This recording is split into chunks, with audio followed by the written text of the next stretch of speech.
In a quiet town along the banks of the River Niger, there is a soup that no true son or daughter of the land dares to cook. Not because it is poisonous, not because it is expensive, but because over 200 years ago, it destroyed the destiny of the most beautiful woman the town had ever seen. Her name was Onishe, and to this day, her spirit still watches over the people of Asaba. This is the story of why Ogbono soup became forbidden. Long before Asaba became the capital of Delta State, long before cars crossed the Niger Bridge, this land was ruled by kings, guided by elders, and protected by spirits who lived in the rivers and forests.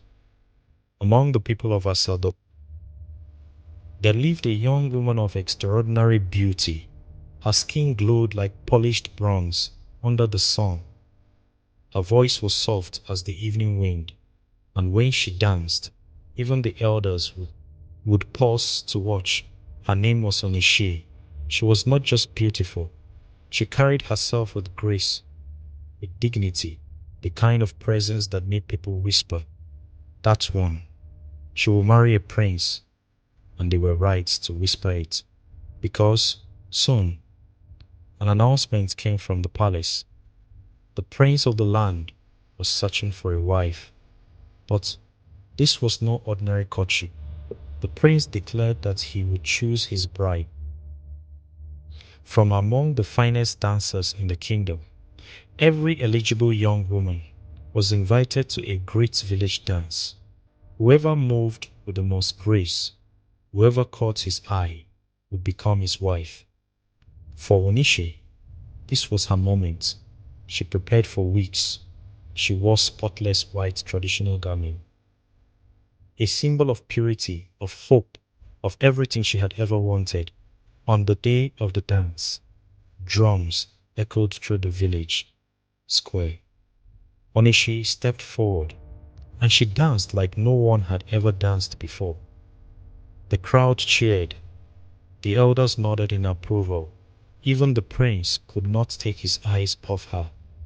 For a moment, Onishe could feel her destiny changing before her very eyes.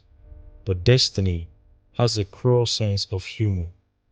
Earlier that day, before the dance began, Onishe had eaten a meal at home, a rich, thick, delicious pot of Ogbono soup. She did not know it there.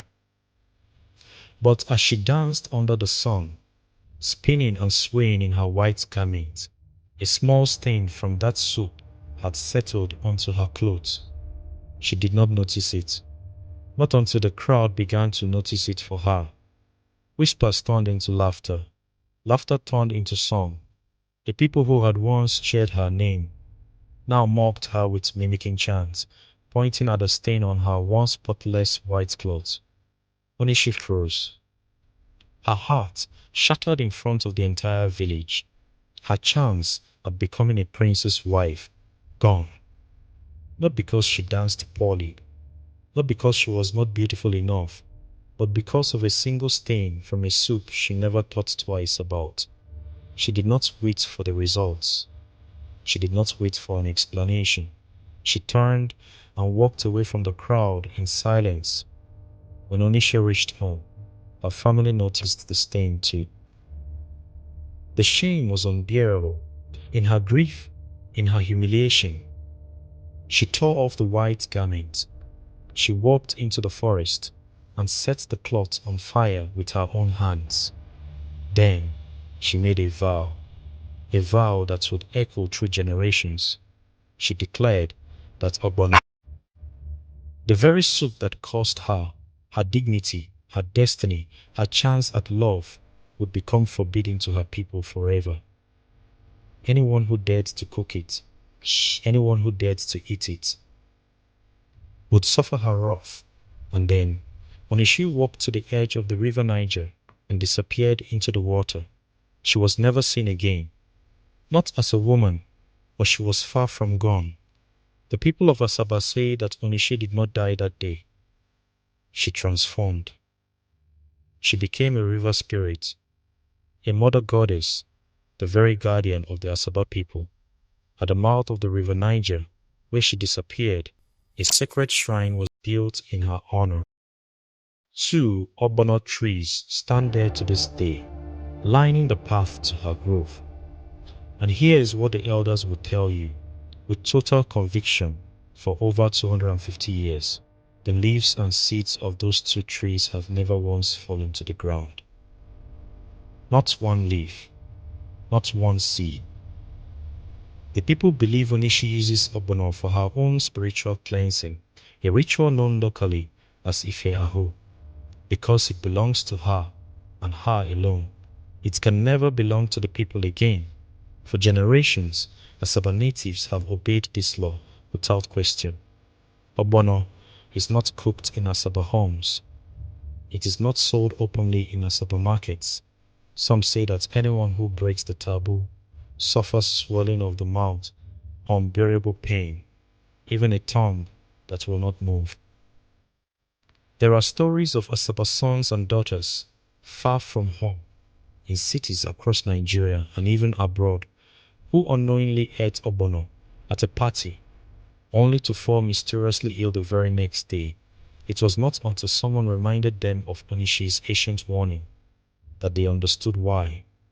But Onishe is not only remembered for punishment. She is remembered as a protector.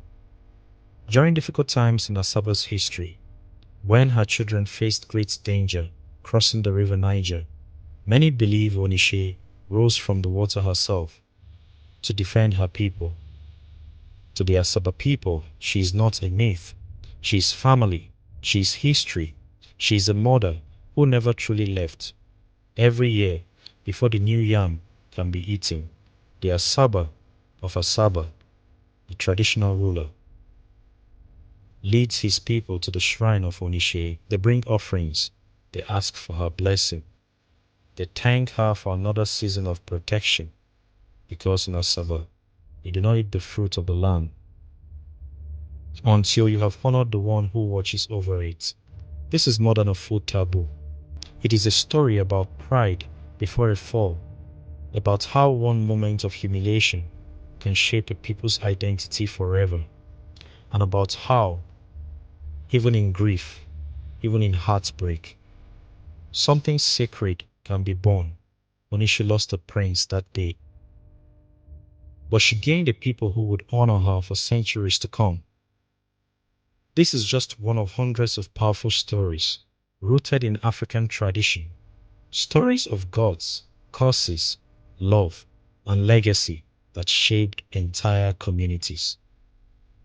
If this story moves you, make sure you are subscribed to Acres of Africa, Folktales and Culture, because we bring you the untold legends of our ancestors. One story at a time. Drop a comment below and tell us, have you ever heard of a taboo like this in your own hometown? Until next time, stay rooted and stay curious. Bye, and thanks for watching.